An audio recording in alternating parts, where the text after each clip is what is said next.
Since we last spoke, we're nearing the halfway point through this year, and the teams have now been, those client services teams have now been within the agencies, still intact as individual groups, reporting up to new heads of programmatic within Spark and Starcom and MediaVest. But they've been there since, physically since the first week of February. And so you're starting to see actual account teams, client teams, getting closer to those groups physically as they're spending maybe several days per week embedded within those teams, and bringing them in further up the chain in the process of strategy and planning, which is ideal state where we want to go. It's important that the teams stay really through this transition as one group, we think, and that'll play out through the rest of the year. But it's a time for us to continue to reiterate, as I'm doing now, thankfully, the story of how we made that decision to take the client services organization, which by headcount was the largest team within AOD.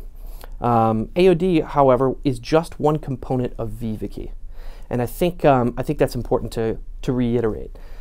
So as client services, sort of campaign managers and leaders of those teams are now within the agencies, you still have VivaKi employees dedicated to what is now the AOD, Audience On Demand Operating System. All the things that just don't make sense to duplicate.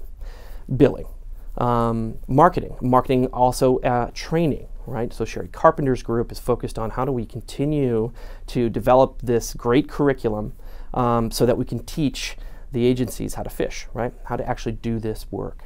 Partnerships. So it still very much makes sense to have one sort of center point to lead conversations, to sign new contracts, manage the governance of contracts and renegotiate rates. What you'll see though is that partnerships groups within VivaKi getting far closer to individual agency leaders. Right, and we talked about how the walls are torn down. That's a great example of a team that will have at the table with them with core partners, existing and new, so that we are getting from the agencies exactly what, or I should say, VivaKi is getting exactly from the agencies what the demand is, what the ask is, whether that's a partner or whether that's a capability in future. And so it's important for us to reiterate that in the marketplace. I think some of that might have gotten lost in an announcement that big with multiple groups. And so VivaKi still lives on. It operates the Skyscraper platform, which is the database for all of the group's campaign reporting. From there, we pull all of our campaign reporting through the AOD platform. This is a platform that is sort of been built and managed by engineers and product management individuals.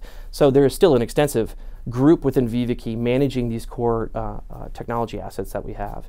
And then of course you have the vision and the charter that Stefan is laying out, right? Beginning with the Adobe partnership, what is next on behalf of the group that makes sense to keep at the center, but while at the center, still much closer than it's ever been.